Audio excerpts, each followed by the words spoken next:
पाणी मंडलम मंडलानां तरुण तुलसी माला कंदरम कंजलेत्रम सदे कमलाहासं विठ्ठलं सुंदरां अदावुत्तम विक्रमं जननं यमुनाचले वर्धनं श्री गोकर्ण सिद्ध ब्रह्मचर्य प्रवनं तीर्थे कृपाचारं नाना दैवत स्थापनं नियमं गो ब्राह्मणं पूजनं श्रीरामानन्दपुरुश्चरित्रकथनं भक्तस्य कल्पद्रुमं माझी वाणी तुझे वर्णी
काय माझी वाणी मानेल संतासी रंजो चित्तासी आपुलिया प्रस्तुत प्राप्त प्रसंगी काल्याच्या कीर्तन सेवेकरिता निवडलेला अभंग जगद्गुरु तुकोबा यांचा पाच चरणाचा अभंग आहे. या अभंगाच्या द्वारा जगद्गुरु तुकोबा राय आपल्या पुढे भगवंताच्या कृष्णावतारामध्ये जे काही त्यांना नवल वाटतंय तुकोबा रायांना त्या नवलाचं वर्णन करतात. अभंगामध्ये प्रवेश करण्यापूर्वी दोन शब्दाचा परिहार असा की प्रभू रामचंद्रांच्या जन्मोत्सवानिमित्ताने अनेक वर्षापासून संपन्न होत असलेला हा अखंड हरिनाम सप्ताह, त्यामध्ये श्री ज्ञानेश्वरी पारायण, त्याचबरोबर श्री तुकोबा यांच्या गाथ्याचं भजन, त्याचबरोबर आपल्या सर्वांचं श्रद्धास्थान श्री महाराजांच्या चरित्राचा या ठिकाणी कथाभाग असा सर्वगुण संपन्न हा सोहळा आज त्याची आपण या ठिकाणी सांगता करत आहोत. वारकरी संप्रदाय हा प्रसाद सेवन करून कोणत्याही कार्यक्रमाची सांगता करणारा संप्रदाय आहे. प्रसाद सेवन करत असताना तो प्रसाद तसा खायचा नाही. मग कसा खायचा तर अनुवाद करून खायचा. कारण सहज जरी जेवायचं असलं तरी शास्त्रकार आपल्याला सांगतात हरी चिंतनी अन्न सेवित जावे तरी श्रीहरी पावी जे तो स्वभावे.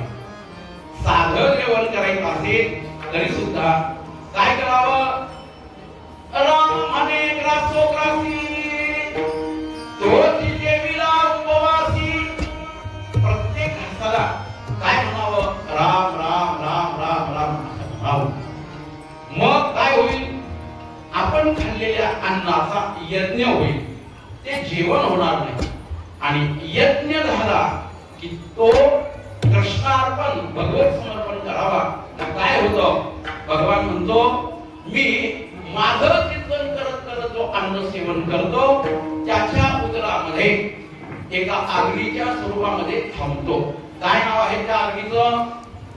अहम वैश्वानरो भूत्वा प्राणिनां देहमाश्रिताः प्राणापान पचाम्यन्नं चतुर्विधं प्राणापान समायुक्तं पचाम्यन्नं चतुर्विधं चतुर्विधा अन्नम अहम पचामी. भगवान म्हणतो 4 प्रकारचं अन्न खाल्लेलं मी पचन करतो. कोणाचं?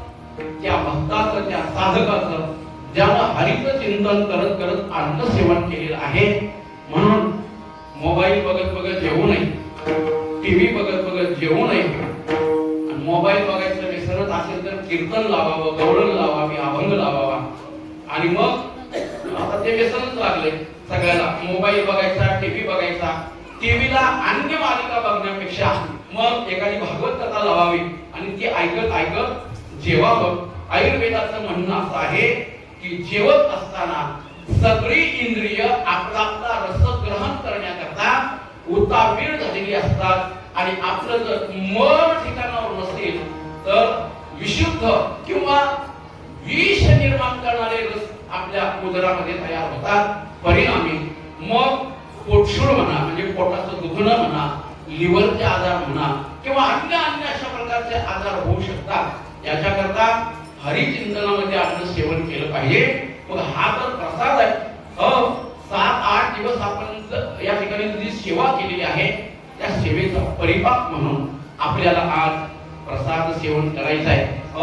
भानुदास गीतिगात प्रसाद देतो पंढरीनाथ. भगवान परमात्मा आपल्याला प्रसाद देणार आहे.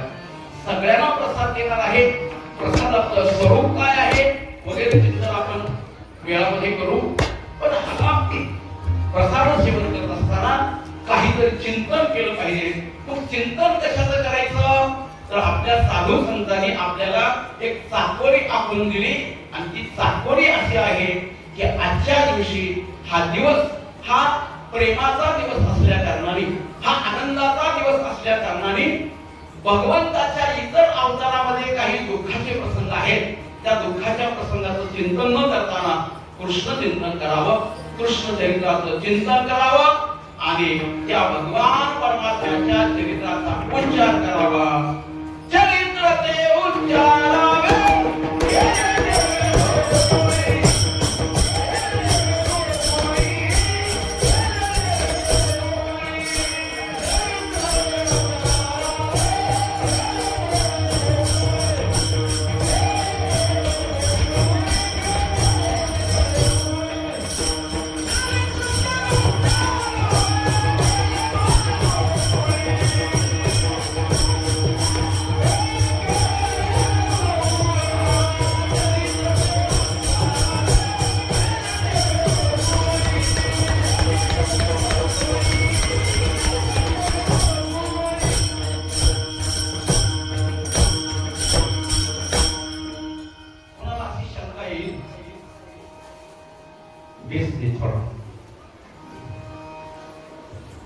कुणाला अशी शंका येईल की मग राम अवतार एवढा श्रेष्ठ तुम्ही सांगता आणि चिंतन मात्र कृष्ण अवताराचं करायचं. हो, रामाचा अवतार, रामाचं नाव हे सगळं पवित्रच आहे. शास्त्रकारांनी चिंतन असं केलंय, रकार उच्चार मात्रेण बहिर्विद्याति पातकम पुन्हा प्रवेश अभावेच मकारस्तु कपाटवर. राम राम असं म्हणत असताना आपलं तोंड राम म्हणताना वाचलं जातं आणि म म्हणताना मिटवलं जातं. शास्त्रकार म्हणतात ज्या वेळेला आपण राम म्हणण्याकरता आ करतो त्यावेळेला काय होतं, बहिर्विद्याति पातकम, आत असलेली पाप काय होतात, बाहेर जातात आणि पुन्हा प्रवेश अभावेच मकारस्तु कपाटवर. म म्हणताना काय होतं, आपले दोन्ही खालचा आणि वरचा बोट काय होतो एकमेकाला असे मिळतात. त्याचं कपाट तयार होतं, कवाड तयार होतं आणि पुन्हा पातक आत येत नाही. मला सांगा बरं, हात वर करा. पुन्हा कुणाला वाटतंय आपलं पाप बाहेर जावं, त्यांनी हात वर करायचं. तेव्हा ती बारकली गुरु हात वर करते. त्याला वाटतंय नको रे बाबा जन्माला आलो मी, की पाप नको आहे. पण ह्यांना कुणाला काय वाटत, खरं आता हात वर करा बरं. कुणाला कुणाला वाटतं आपलं पाप जावं. मला माहित आहे कुणीच माणसं आहे की पाप जावं म्हणून, कारण हात वर करावा तर आपण पापी आहोत हे सिद्ध होईल ना, म्हणून हात वर नाही करायचा. लक्षात घ्या, तुम्ही म्हणा किंवा न म्हणा, काही पाप अशी आहेत की ते आपल्याला माहित नाहीत कधी झाली. काही पाप अशी आहेत की जाणून केलेली आहेत, आणि काही पाप ही नाविलाजानं आपल्याकडून होत असतात. जाऊ द्या, मला पापाचं चिंतन नाही करायचं. विषय आपला चालू आहे की भगवान परमात्मा गोकुळामध्ये जो आला आणि त्याचं वर्णन कालेच्या कीर्तनात, रामचंद्र प्रभूंच्या चरित्राचं का वर्णन नाही ते काल करायचं होतं ना.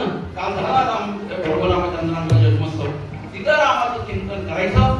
आज चिंतन करायचं की कुणाचं, भगवान परमात्म्याच्या अवतार कार्याचं चिंतन करायचं. आणि म्हणून हा अवतार होत असताना ज्या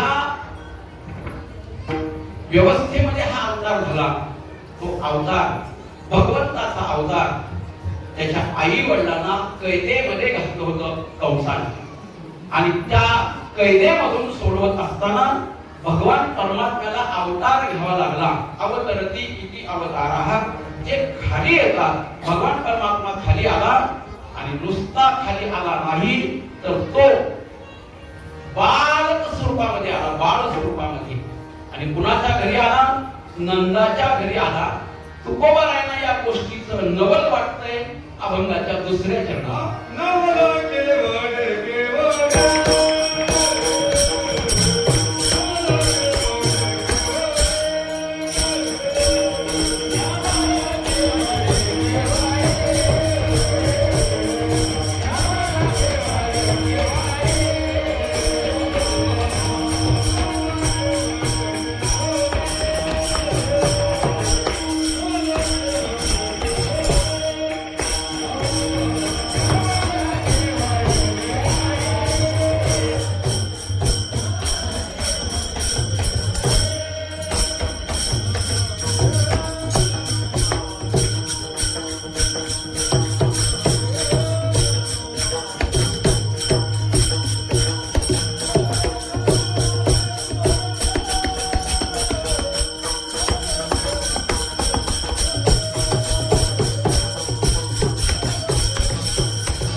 येडशीच्या फळावर अशा चाली ऐकायला मिळतात.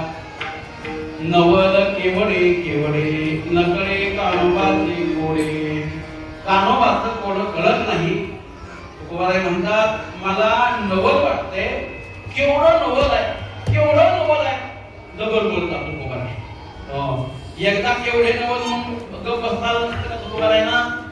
पण दुर्वृत्तीमध्ये शास्त्रकारांनी दोष सांगितले. पण ज्यावेळेला विद्वान दुर्वृत्ती करतो त्यावेळेला त्याला काहीतरी महत्व असतं. ज्या वेळेला धुरीत काहीतरी दुर्वृत्तीनं बोलतो त्यावेळेला त्याला महत्व असतं. नव्हे जाणकार तुकोबारायांसारखा संत महात्मा ज्यावेळेला दुर्वृत्तीनं बोलतोय, डबल बोलतात महाराज, दोनदा म्हणतात, त्याला काहीतरी महत्व आहे. महाराज तुमच्यासारखा महात्म्याला विचारवंताला नवल वाटावं, आम्हालाच हे नवल वाटते. कारण शंका नवल हे अज्ञानाच्या पोटातले लेकर आहे. ज्याला अज्ञान आहे त्या गोष्टीचं. आम्ही लहानपणी एक गोष्ट ऐकत होतो की आपलं रामानंद महाराजांचं देवस्थान ज्यांच्या शेतात आहे ते पंडित काका. जुन्या माणसाने माझ्या वयाच्या सगळ्यांनी पंडित काकांना पाहिलेल्या. त्या काळामध्ये माणसं बैलगाडीनं पायी प्रवास करायच्या काळामध्ये त्यांनी सोलापूरहून सायकल आणली होती म्हणून सांगतात. आणि काय ते सायकलीवर बसले की काजळ्यातल्या लोकांना नवल वाटायचं. माणसं म्हणायची काय पंडित हुशार आहे का, सायकल हलते म्हणायची. ह्या काळात का सायकल बघित नव्हती ना कोणी. बरीच माणसं आम्ही ऐकत होतो, बरीच माणसं ती रिकामी सायकल घेऊन जाण्याकरता नोटीस वारी लावलेली असायची. माझा नंबर तुझा नंबर का नुसती लुटून बघायची ती का आपल्याला. आणि मग लुटून बघायची थोडे वेळ त्याच्यावर टांग टाकून बघायची पण वेळ बसायचा नाही. ती पंडित काकाला येत होती म्हणजे सायकल. त्यांनी वर बसले की म्हणायचे लय पंडित हुशार आहे बाबा का सायकलीवर कसा बसतोय. आता ते नवल आहे. आता बाया फोर व्हीलर चालवायला आता काय त्याचं नवल आहे.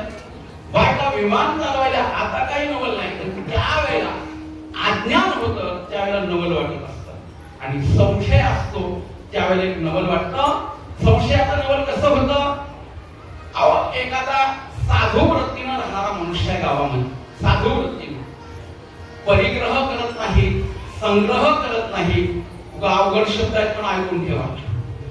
परिग्रह वेगळा, संग्रह वेगळा, काही करत नाही. मग असा साधू एकांतामध्ये राहतोय. बहुतेक स्त्रियांचं त्याला दर्शन होत नाही, तो दर्शन करत नाही. पण एके दिवशी काय झालं, साधू पहाटे 3 वाजता गायब झाला. पहाटे 3 वाजता गावातले काही भाविक माणसं त्याच्या दर्शनाला यायची. 5-5:30ला काही लोक दर्शनाला येईल तर साधूचा दरवाजा लावलेला. साधू घरात नाही, त्यांच्या आश्रमात नाही.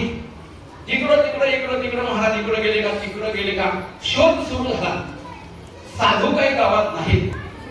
आणि योगायोग असा की सकाळी 7 वाजता एक बातमी आली की आमच्याची पोरगी सुद्धा घरी नाही पहाटपासून. तुम्हाला कळालंय मला काय म्हणायचे. बरीच लोक म्हणजे साधू बी 3 वाजल्यापासून नाही आणि पोरगी बी पहाटेपासून नाही. त्या अर्थी पोरीनं साधूला पळवून गेलं असावं.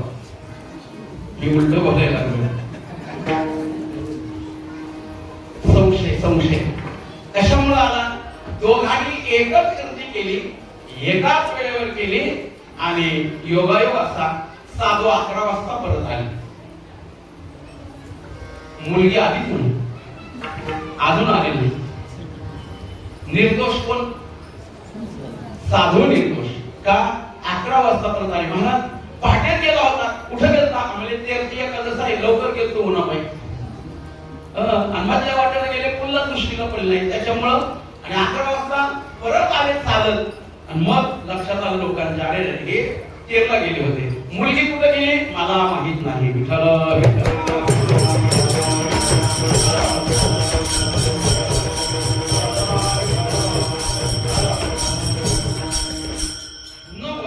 हे संशयातून वाटत असतं. नाही चांदूरबारीला गेले होते आणि अज्ञानातून नवल वाटत असतं तुकोबाराय हे निसंशय झालेले महात्मे आहेत, संशय शिल्लक नाही आणि अज्ञानाचा तर तपासच नाही तुकोबाराय यांच्याकडे. का अहो तुलना करायचा विचार ठरला तर ब्रह्म ज्यांच्या तुलनेला आलेला आहे.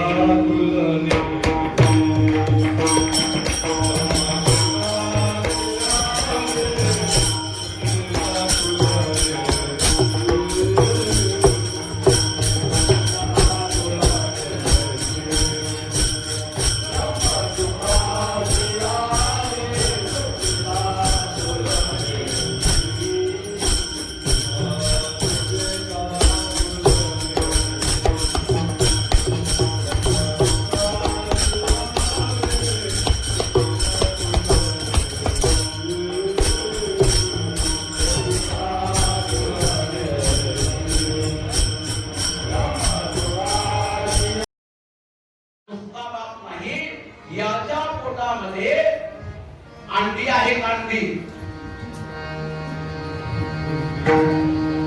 कोंबडीची नाही. तुकोबाराय म्हणतात याच्या पोटामध्ये ब्रह्मांड आहे, एक नाही किती.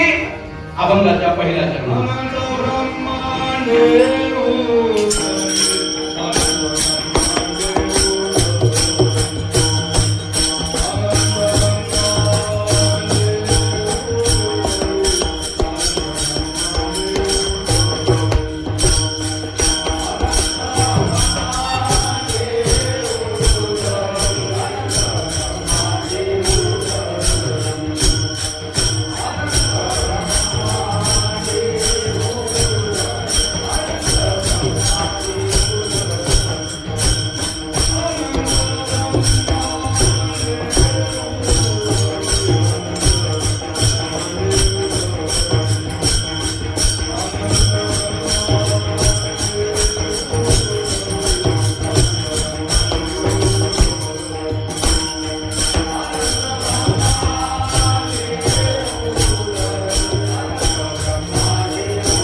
उदरामध्ये अनंत अनंत ब्रह्मांड आहे. हा हरी नंदा घरी बालक. मोठ्या माणसाला लहान होता येत नाही, लहानाला मोठं होता येतं. हा न्याय आहे. पण हा परमात्मा एवढा मोठा, तुकोबाराय म्हणतात एवढा प्रभू भावे तेने संपुष्टी राहावे. होय भक्ती केला तैसा पूर्वी धरावी इच्छा. शक्य आहे हा एवढा मोठा परमात्मा ज्याच्या उदरामध्ये अनंत ब्रह्मांड त्यानं साठवलेली आहे आणि तो नंदाच्या घरी काय झालंय, बालक म्हणून आलाय, बालक म्हणून. गोकुळामध्ये तुकोबाराय म्हणतात आनंद झाला त्या वेळेला. कशामुळं? हरी हा बालक नंदा घरी गोकुळीच्या सुखा अंत पार नाही लेखा. बाळ कृष्ण नंदा घरी आनंद ज्ञानधारी. नंदा घरी हा भगवान परमात्मा काय म्हणून आलाय? अजून वेळ आहे की बाबा? बालक म्हणून आला. विठ्ठल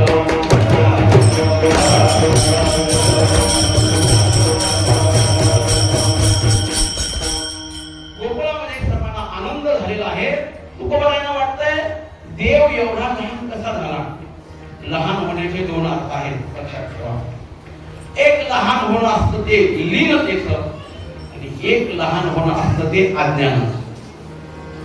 काही वेळा मोठा माणूस आहे आणि घरात लहान लेकरू आहे आणि त्यानं खायला पूर्ण याचा पुरा आला लहान लेकराने आणि तो जवळ बसलेला आहे. त्याला म्हणतोय दिदे मला ते चेक करून. आता ते लहान लेकरू आहे, कसं देईल? कुठलाय जर कालवा करायला काय तुझ्या लेकराला वळण आहे का? आम्ही कशाला दूध मारायला आलो का तुमच्या घरी?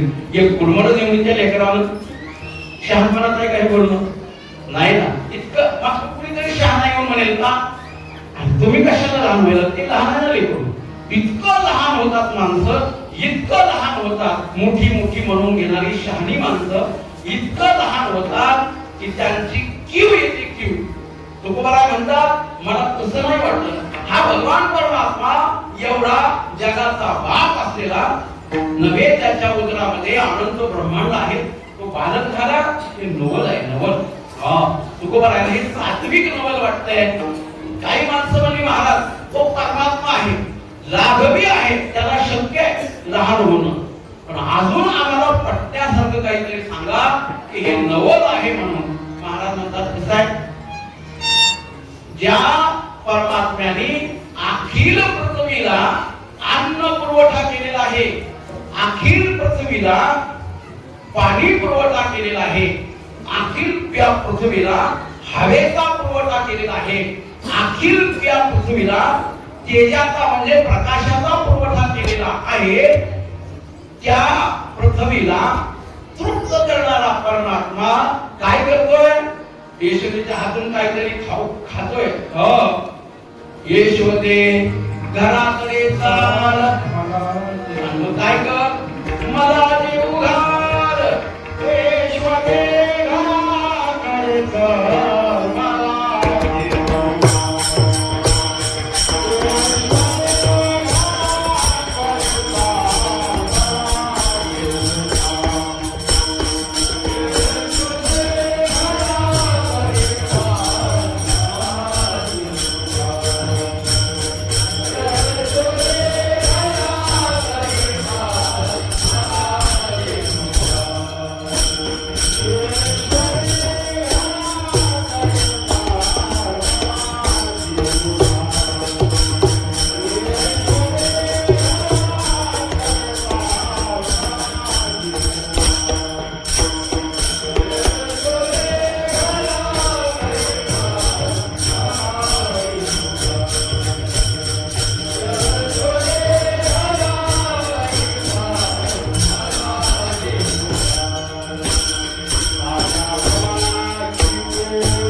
कोशिंबीर मागितली, बरंच बरंच काय काय मागितलंय.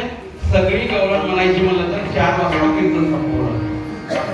परमात्मा काय म्हणतोय, ये शिवदे मला देव घाल घराकडे जा. मला सांगा बरं, आपल्या आपल्या आईला आपण आई म्हणून म्हणतो का नावानं हाक मारतो? गवळणीकडे लक्ष जास्त पडतं. आपल्या आपल्या आईला नावानं हाक मारतो का आपण? नाही. काय म्हणतो? आई म्हणतो. बरोबर आहे. कोणा म्हणा म्हणा मम्मी. वा, कोणतं बरं वाटतं बरं, आई का मम्मी? त्या मम्मीचा मी पुन्हा शॉर्ट फॉर्म केलाय, मॉम म्हणायची. खरं सांगू का, हिंदू म्हणून घेणाऱ्याने आपलं मॉम फॉर्म काय म्हणून चालू, काय म्हणावं? आई म्हणावं. आई. भगवान यशोदेला म्हणते, यशोदे घराकडे जात. देव म्हणत नाही, नामदेव महाराज म्हणतात. असं देव आईला म्हणला. मग देवाच्या नावाचं आईच्या नाव घेण्याकरता नामदेवरायांनी हे शब्द ठेवलेले आहेत. यशोदे घराकडे जात, मला देव घाल साध्या गावाची पोळी लाटी. मला पुरणपोळी करून दे मोठी, नाही आरवी तर पोळासाठी. आणि मग पोळीत गोळ घातलेला तर यावेळी काय करत. संतांचं लिखाण मोठं विचार करण्यासारखं आहे. भगवान परमात्मा त्या यशोदेच्या हातानं तृप्त होतोय. हे नवद आहे अभंगाच्या 3ऱ्या.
देव आहे. पाठीमागे झालेली एक गोष्ट सांगतो. आम्ही 10-15 वर्षापूर्वी पंढरपूरला गेलो होतो आमच्या पार्टीत उत्तम दादा हजगुडे, रंगांना पोत्रे अशी अगदी कमी खाणारी मंडळी होती. आणि तिथं दसऱ्यामध्ये आम्ही देगलूरकर गुंडा महाराजांच्या समाधी सभाला आम्ही गेलो होतो. महाराजांनी बोलवलं होतं. पाठीमागच देगलूरकरांचा एक दुसरा वाडा आहे. त्या वाड्यामध्ये आम्हाला राहायला त्यांनी जागा दिली आणि सकाळी सकाळी नाश्ता झाला आणि दुपारी आम्ही नगर प्रदक्षिणा करून आल्यानंतर जेवायला बसलो. आता ते ब्राह्मण सगळे असल्यामुळं त्यांनी काय केलं, सवळ्यात वाढायला लागले. बरं, सवळ्यात वाढायला लागले आणि पहिल्यांदा ती मावशी आली. तिनं उगं थोडा थोडा बारक्या बारक्या वाटे एवढा भात टाकून गेली आम्हाला. अण्णांनी 2 घास केले, दादानी एकच केला त्या भाताचा. ती बिचारी पाठीमागे दिसतो भात संपवलं. आणि नंतर आता त्या ब्राह्मणाच्या पोळ्या, साध्या पोळ्या म्हणजे चपात्या छोट्या छोट्या, ती अर्धे अर्धे टाकून गेली आमच्या ताटात. तिला मागं त्यांनी बघू दिली. तिच्या लक्षात आलं हे काही साधी माणसं नाही जेवणार, हे बकासुराच्या भावकीत यायचं. त्यात गेले त्यांनी तिकडच नियोजन केलं. म्हणजे बाहेर बसलेली माणसं ह्याला आपण वाटू शक्य नाही. मग त्यांनी सगळा पसारा बाहेर ठेवला. म्हणजे घ्या हाताला खा. सामान्य माणसाला जेव वाटणं शक्य नाही, परमात्म्याला जेव घालते कोण? त्याची यशोदा भोजन घाली. त्याला यशोदा भोजन घालते आणि परमात्मा तृप्त होतो. मग काही साधक म्हणतात महाराजांना, महाराज हे सुद्धा नवल वाटत नाही, कारण ती देवाची आई आहे आणि आईच्या हातून कसल्याही लेकराचं पोट भरत असतं. मोठी कथा सांगत नाही भीमाच्या संबंधामधली. आईच्या हातून लेकराचं पोट भरतं. एक मन सांगतो पुढे जातो. जुनी म्हण आहे, शिदीनं घातला भाग आणि आईनं फिरवला. पण आई घरी असली तर, आई जर लिखीने देऊन ठेवल्यावर कशाला हात फिरली? अवघड आहे. प्रेमाने आईनं नुसता हात फिरवला. आपल्याकडे एक असा प्राणी आहे की त्या प्राण्याच्या आईनं आपल्या पिलाकडे नुसतं पाहिलं तरी त्यांचं पोट भरतंय. कासवाची दृष्टी जैकी जे भेटी काय होतं, त्या तिच्या दृष्टीनं तिच्या पिलाचं पोट भरतंय. कारण त्या मातेला आपल्या मुलाला दूध पाजण्याकरता देवानी स्तन दिलेलं नाही. दुधाची कुठलीही योजना तिच्या शरीरामध्ये नसल्या कारणाने ही शक्ती तिच्या डोळ्यामध्ये दिलेली आहे की तिनं आपलं लेकरू बघितलं की पोराचं पोट भरतं. अशी परिस्थिती आहे. त्याच्यामुळं कदाचित यशोदेचा हात लागला. कारण यशोदा तिसरा जन्म यशोदेचा हा कृष्ण परमात्मा प्राप्त व्हावा मुलगा म्हणून तपश्चर्या केलेली आहे तिनं. म्हणून तिसऱ्या जन्मामध्ये यशोदेला हे यश आलेलं असेल. पण महाराज आम्हाला ह्याही नवलाचं काही वाटत नाही. महाराज म्हणतात तुमच्या बुद्धीला न पटणार पण सांगतो म्हणले नवल. काय नवल आहे? अहो गोकुळातल्या गवळणी, गोकुळातल्या गवळणी त्या भगवंताला कडेवर घेतात का? हा भगवान परमात्मा कसा आहे? ओम विश्वम विष्णु शंकारो भूत भव्य भगवत प्रभो भूत करत भूत भरत भावो भूतात्मा भूत भावना भूतात्मा परमात्मा च मुक्तानां परमां गतिहि. असा परमात्मा आहे नव्हे, विश्वव्यापक आहे. पण त्या गोकुळातल्या गवळणी त्याला कुठं घेतात? अभंगाच्या विश्वव्यापक क्रमापती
त्यासी कधी घेती.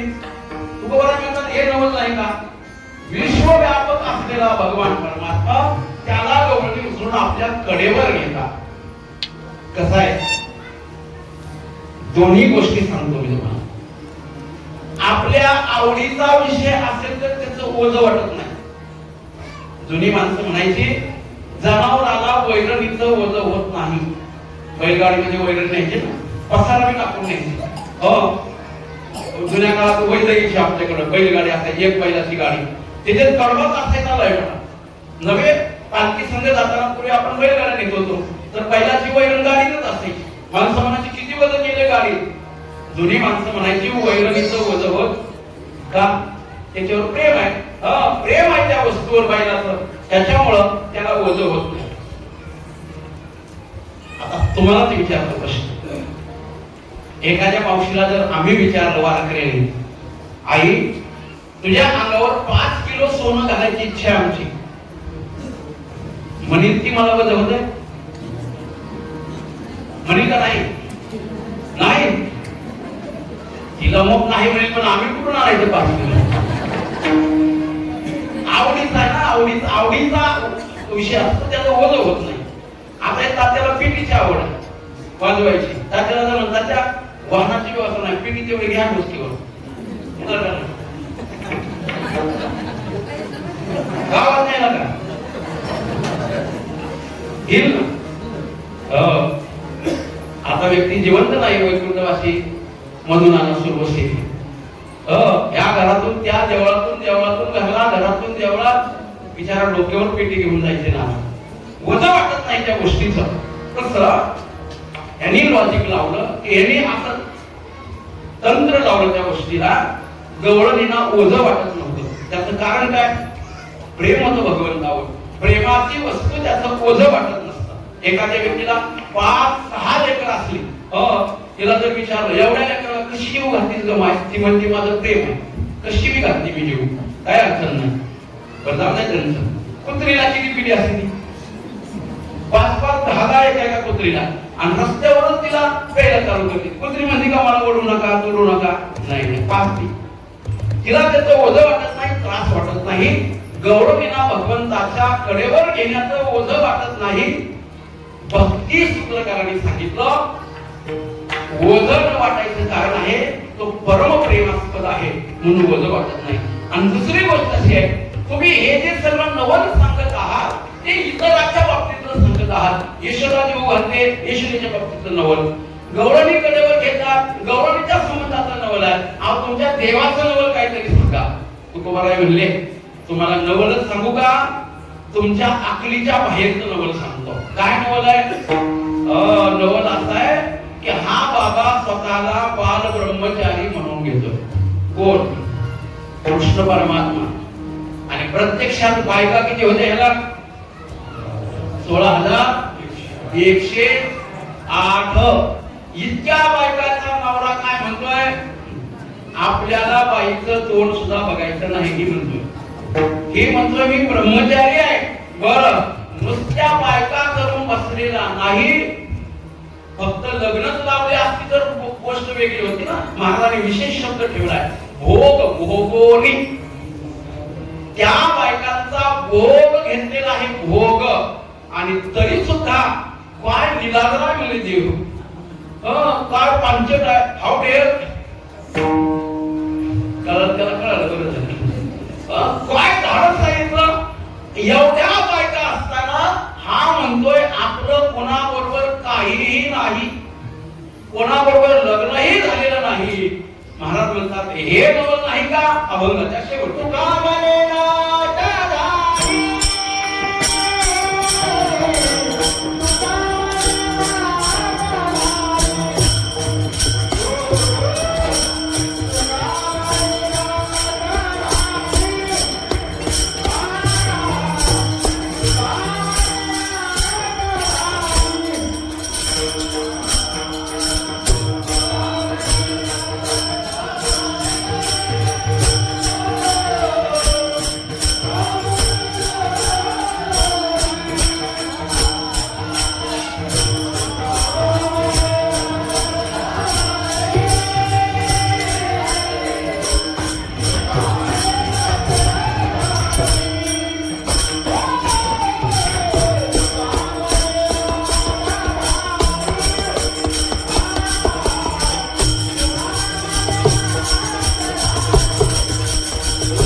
पावलं केवळे केवळे नकळे कानोबाचे गोडे.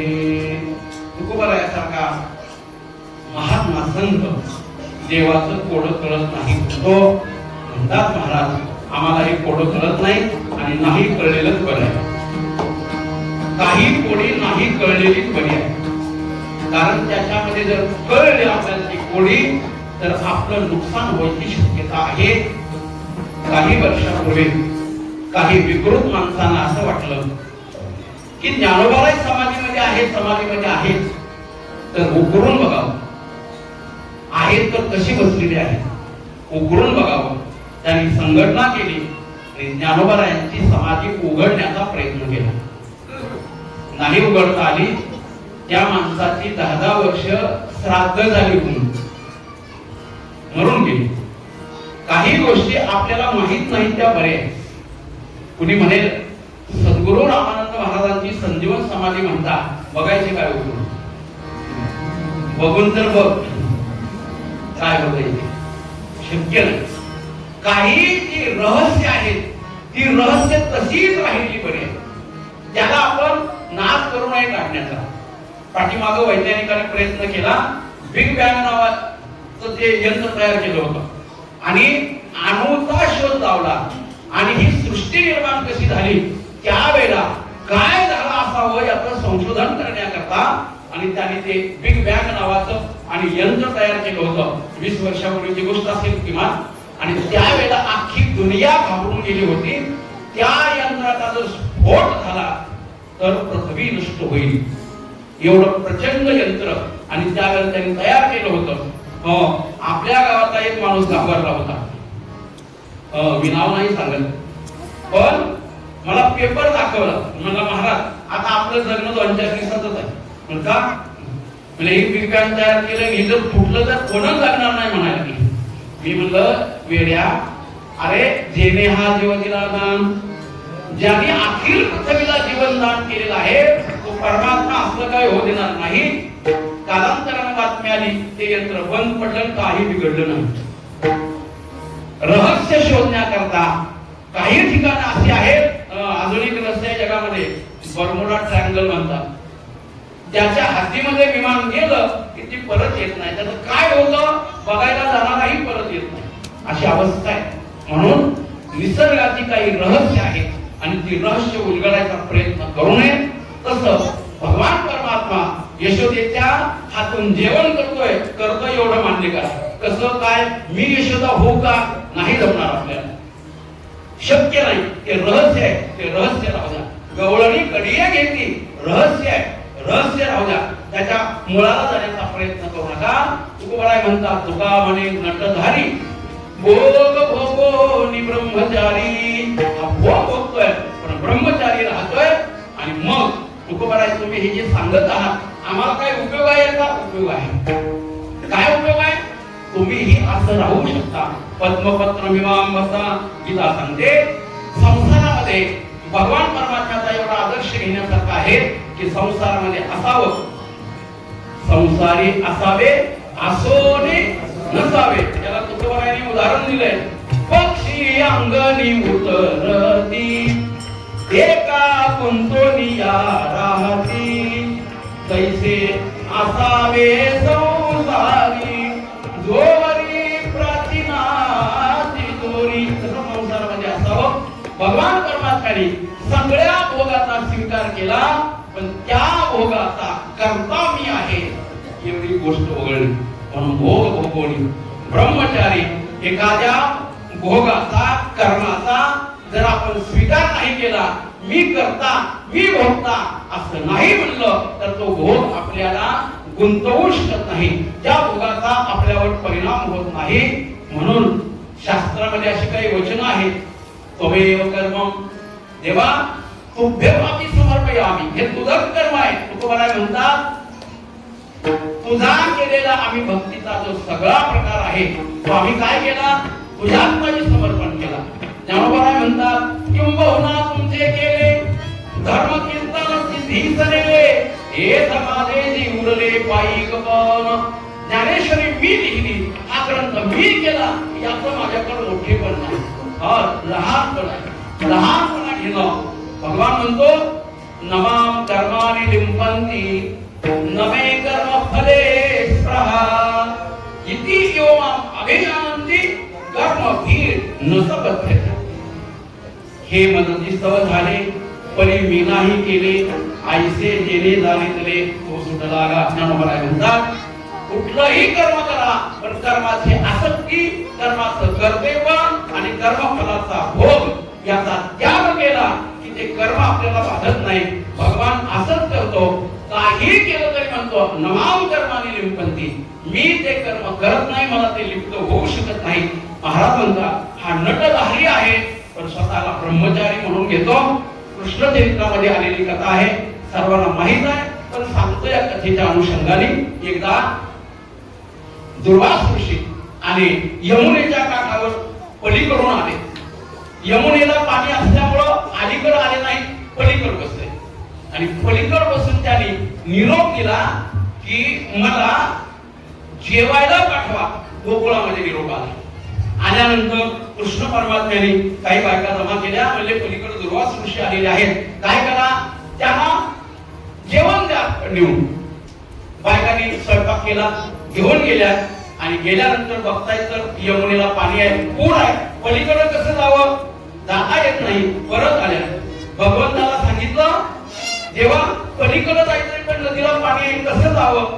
देव म्हणला काय करा यमुनेच्या काठावर जा आणि यमुनेला म्हणा आमचा देव भगवान कृष्ण परमात्मा 16,108 बायका भोगून जर ब्रह्मचारी असेल तर आम्हाला वाट दे.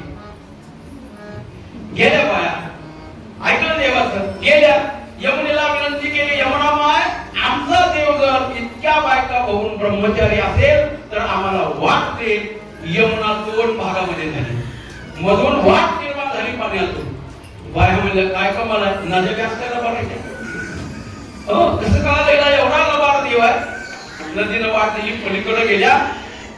दुर्वास महाराजांना आपलं समर्पण केलं.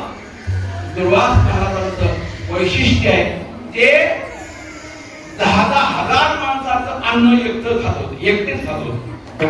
सगळं अन्न दुर्वासाने खाल्लं आणि ती भांडी रिकामी परत घेऊन आले तर पाणी पहिल्यासारखं व्हायला लागलं होतं.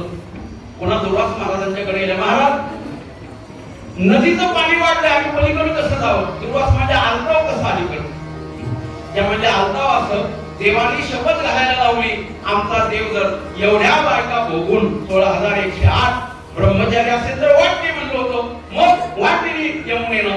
मग आता असं म्हणा की एवढं अन्न खाऊन जर दुर्वास उपाशी असला तर वाटते म्हणावं. आल्या बाया यमुनेला म्हणले यमुने एवढं आमचं अन्न खाऊन जर दुर्वास महाराज उपाशी असतील तर आम्हाला वाटते. पुन्हा यमुनेला वाटते. ही म्हणतोय 16,108 बघून मी ब्रह्मचारी आणि ते काय म्हणतात एवढं अन्न खाऊन मी उपासित आहे. राम म्हणे ग्रासोग्रासी रोजची देवीला पण उपवास त्याचा भोग गणत नाही असं हे वर्म आहे. अभंगाचा यथामती धावत्या वेगामध्ये अर्थ सांगितलेला आहे. थोडं कृष्ण चिंतन करणं आवश्यक आहे आणि म्हणून थोडंसं कृष्ण चिंतन करू. कृष्ण परमात्म्याचा अवतार झाला. कृष्ण अवतारामध्ये काही माधुर्य सांगितले श्रीमद भागवतामध्ये. काय काय माधुर्य आहे तसं तर भगवान परमात्मा सगळ्यात मधुर आहे. आदरम मधुरम वदनम मधुरम सगळं मधुर आहे. सगळं मधुर आहे भगवंताचं. त्याच्यामध्ये काय काय मधुर आहे त्याचं रूप मधुर आहे त्याचं गुण मधुर आहे त्याची वेणू मधुर आहे. भगवान परमात्मा जिथं खेळला ज्या यमुनेच्या वाळवंटामध्ये खेळला वेणूर मधुरम रेणूर मधुरम पानीर मधुरम पादो मधुरम. भगवंताचे हात मधुर आहेत भगवंताचे पाय मधुर आहेत भगवंताची वेणू मधुर आहे. या वेणूच्या संबंधाने आपण थोडंसं चिंतन या ठिकाणी करणार आहोत.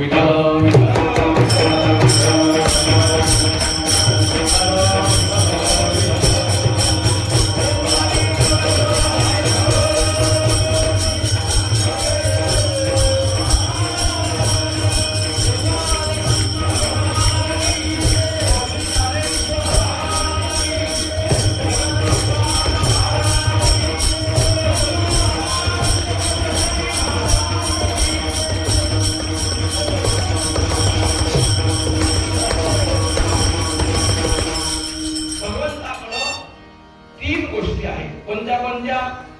कृष्ण अवतारामध्ये गाय आहे, मोर पंख आहे. हे मला आता लावलं होतं पोरांनी. मला वाटलं फक्त आता झुलत आलाय की नाही. झुलाला जास्ती तर पहिले कोणा धराचा का त्या अडचण नाही. गाय, मोरपीस आणि वेणू भगवंताच्या 3 आवडत्या गोष्टी आहेत कृष्ण अवतारामध्ये. गायी का आवडतात? मोठा विषय सांगत नाही. मोर पंख का आवडतं? मोठा विषय नाही सांगत. वेणू का आवडतो? तेवढंच बोलतो.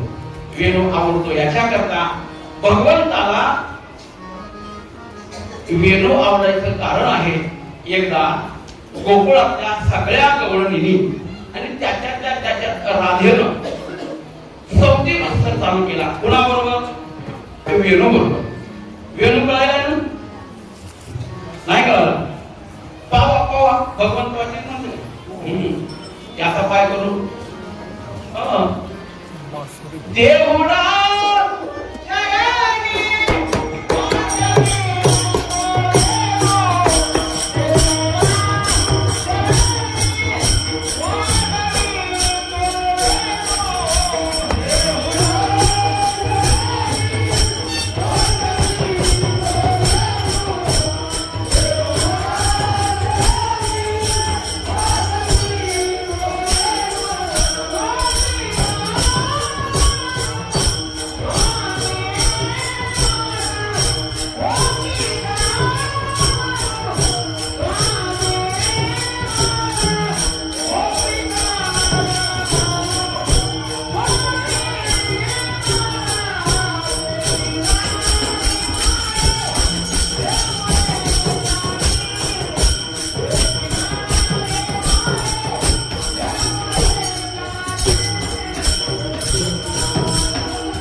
देवडा चरणी वाजवितो वेणू.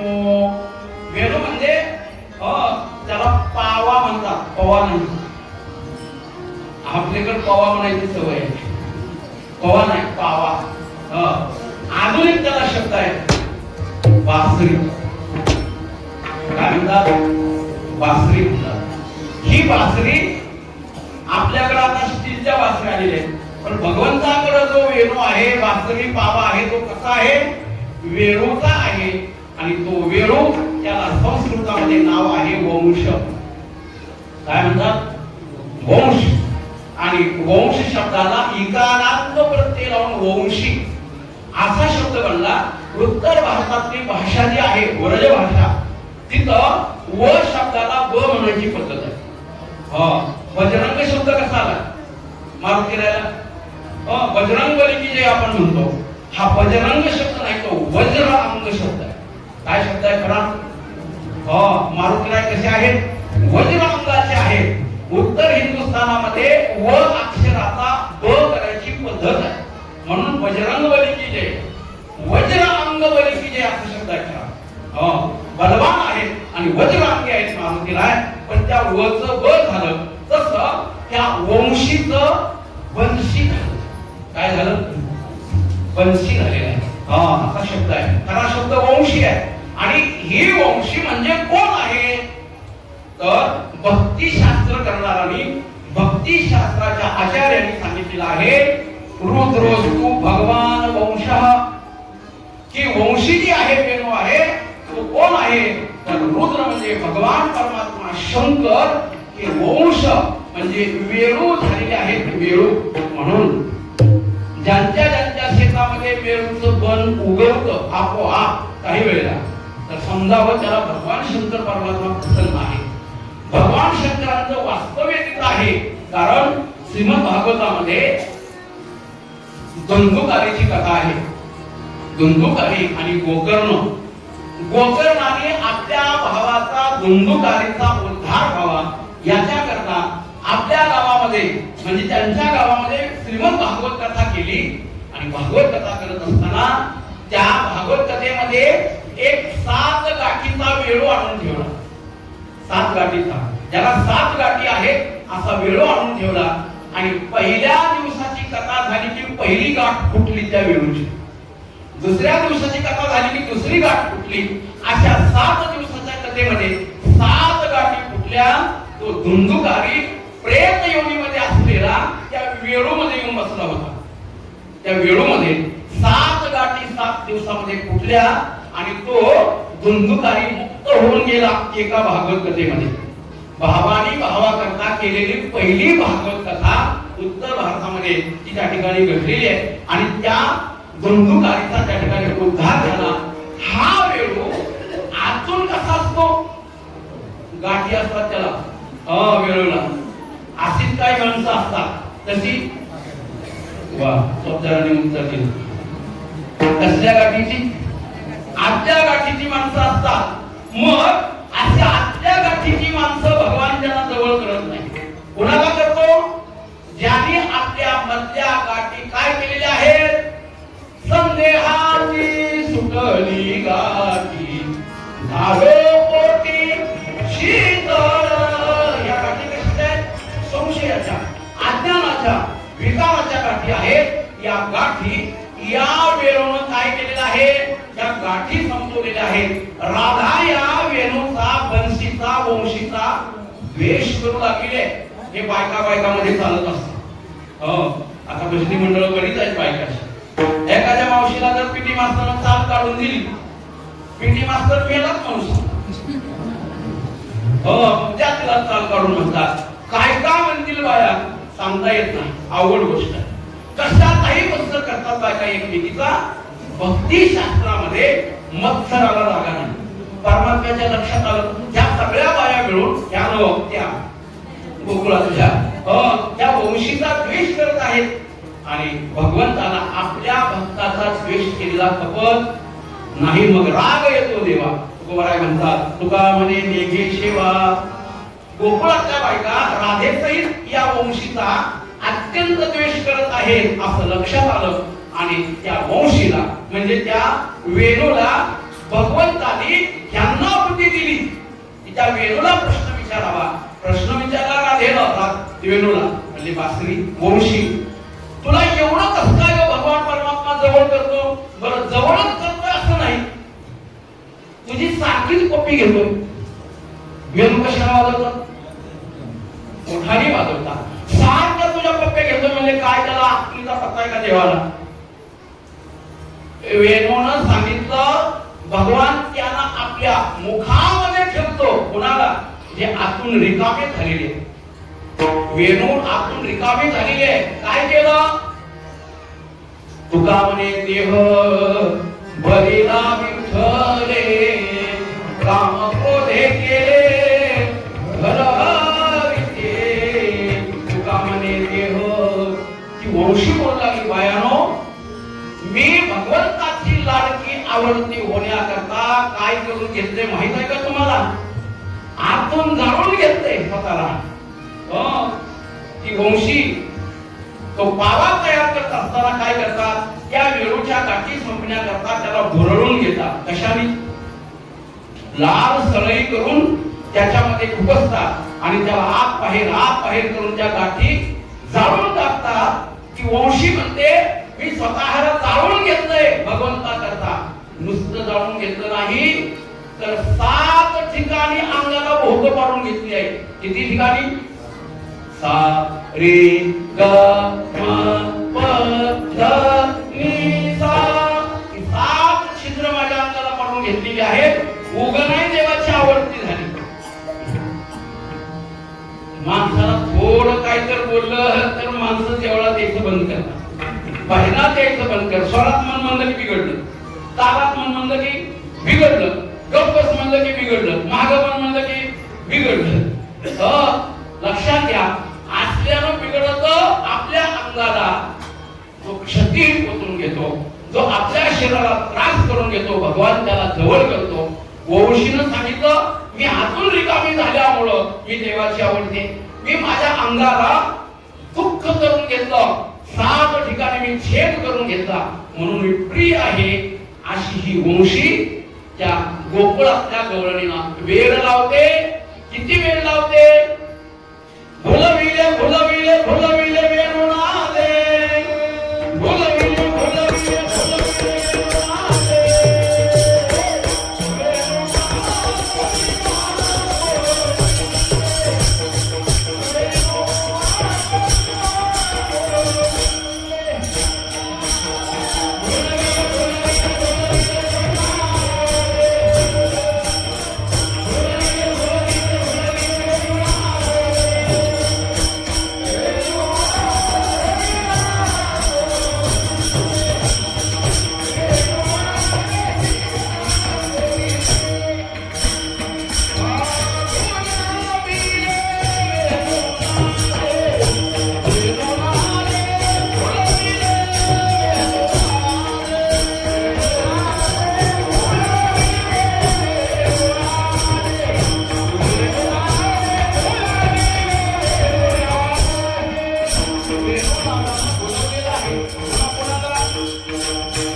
एक गवळण म्हणते, मला याच्या मुरलीचा छंद लागल्यामुळं, वेध लागल्यामुळं काय काय झालं?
पडली कानी विवळ झाले अंतःकरणी घरधंदा विसरले.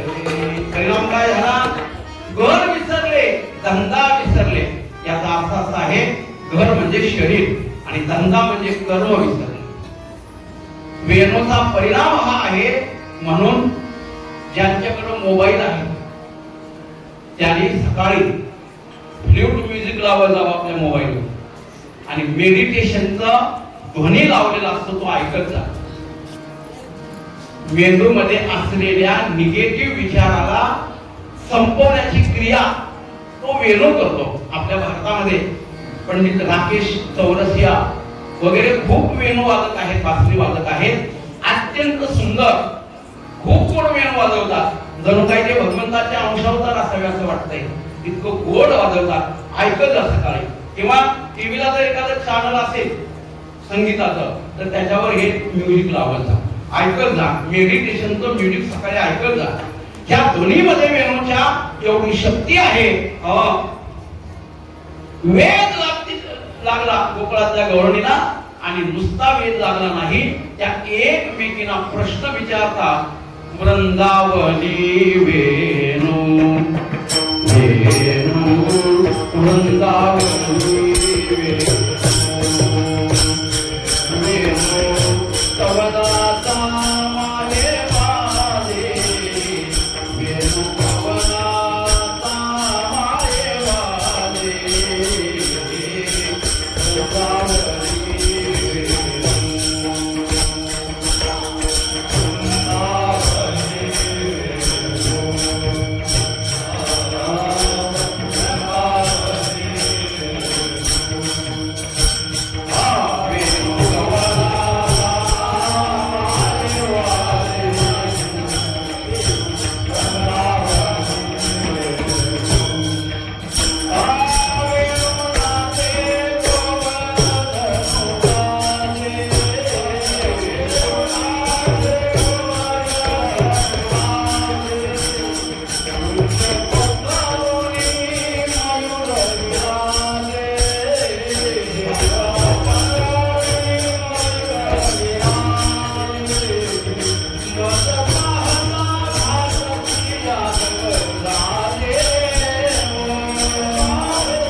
वेणू कवनाचा माये वाले वेणू नादे गोवर्धनु गादे उच्च पसरुणी मयूर विरादे मद पाहता भासती यादव रादेवो गहपण सारी मगरेचा. हा भीमपलाच राग आहे. गौरणीसाठी स्पेशल राग दिलेला आहे संगीतामध्ये. हा कोण लागतात गौरणी. मधु मधुर मधुर वाजवितो वेणू तोच राग आहे. हा सुंदर अशा या वेणू वाघुऱ्यामध्ये भगवान परमात्म्याने गौरणीला वेद लावलं होतं. पण आपल्याला वेद लागलाय भोजनाचा. माझा वेद संपलाय. मला सांगितलं होतं महाराज लांबू नका आणि मी लांबवलेलं नाही. 12 सव्वा 12 कीर्तन चालू झाले. 2ला काही मिनिटं कमी आहेत. मी संपवतो कीर्तन. भगवान परमात्म्याच्या अपार लीला आहे. काल आपण पाहिलं राम जन्माच्या कीर्तनामध्ये दोन प्रकारचं चरित्र आहे, एक लीला चरित्र आणि दुसरं अनुभव चरित्र। रामाचं चरित्र, भगवान प्रभू रामचंद्रांचं चरित्र हे अनुभव चरित्र आहे, त्याचं आचरण करावं, आपल्या अंतःकरणामध्ये ते चरित्र धारण करावं। पण भगवान कृष्ण परमात्म्याचं चरित्र हे लीला चरित्र आहे। लीला शब्दाचा अर्थ आहे महात्म्य, आणि महात्म्य शब्दामध्ये तीन गोष्टी असतात, अपूर्वता, असंबंध आणि तिसरा प्रकार आहे महात्म्य हे अपूर्व असतं, असंबंध असतं आणि अघटित असतं। जे घडलेलं नाही, तुकोबारांनी अभंगामध्ये हेच सांगितलेलं आहे, जे घडू शकत नाही ते घडणं म्हणजे महात्म्य। अघटित ज्याचा काही संबंध लागत नाही ते असंबंध, आणि अपूर्व म्हणजे पूर्वी केलंच नाही असं। भगवान परमात्म्याचे 10 अवतार आपल्याला माहित आहे, कोणत्याच अवतारामध्ये देवाने पर्वत उचलला नव्हता, पण या अवतारामध्ये गोवर्धन उचलला, म्हणून त्याला गोवर्धन गिरीधारी असं म्हणतात। गिरी म्हणजे पर्वत धारण करणारा, म्हणून गोवर्धन गिरीधारी आहे।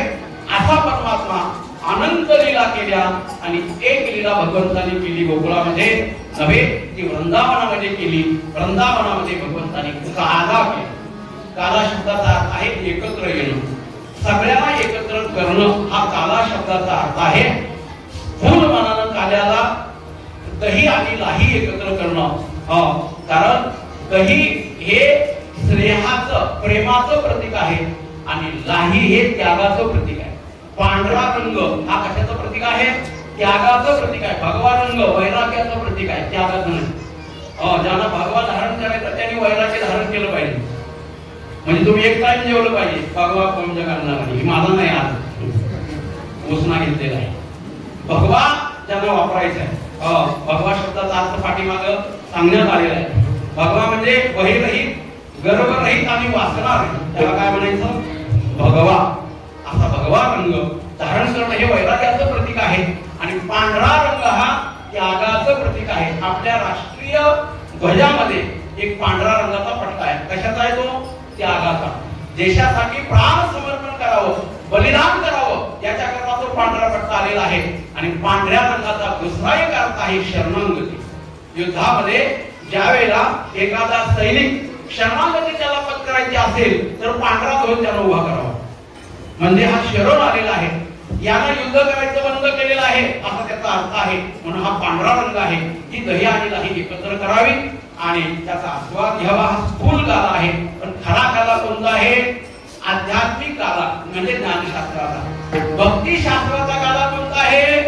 हरिनामाचा खिचडी काला, प्रेमी मोहिला साधरे, अनेक नाम एकत्र करणं, कृष्ण विष्णू हरी गोविंद या नामाचे विकल प्रबंध। गौडणीने काला केला नामाचा, कसा? गोविंद घ्या कोणी दामोदरू घ्या गे, तव तव हासती मथुरे जागे, गोविंद घ्या कोणी दामोदरू घ्या गे। हा गौडणीचा नामाचा काला आहे। गौडणीने दही लाहीचाही काला केला आहे, सगळे काले केलेले आहेत, आणि असा काला भगवंतानी द्वापारयुगामध्ये केला। हा काला बघण्याकरता ब्रह्मदेवाचे सगळे देव आले। देवाला त्याला काला मिळू द्यायचा नव्हता, कारण हे सगळे देव मासे होऊन आले होते। कुठं? यमुनेच्या तळामध्ये। काल्याची असे देवतळी झाले मासे। म्हणून खरं सांगू का, वैकुंठवासी प्रातस्मरणीय तुळजा महाराजांचं वाक्य आहे, म्हणले देवासारखे महामूर्ख जगामध्ये कुणी नाही। का?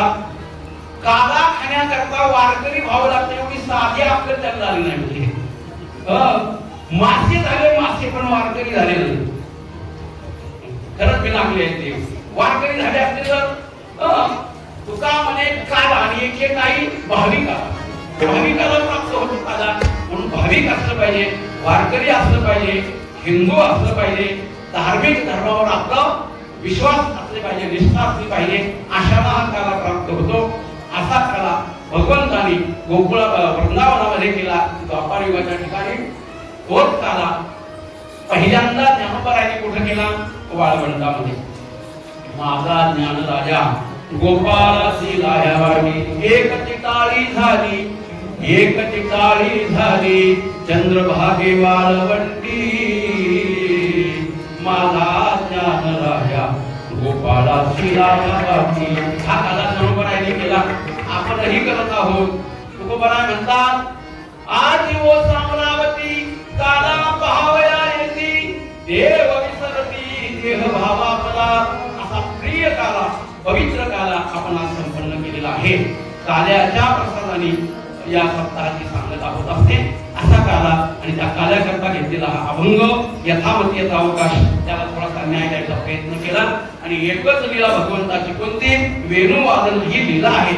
भगवान वेणू वाजवतात ही लीला सांगून आपण या ठिकाणी थांबणार आहोत. पण काही कामं आपल्याला एक 5-10 मिनिटांमध्ये करायची आहेत, ती ज्ञानेश्वर महाराजांच्या भजनानंतर करू. ज्ञानेश्वर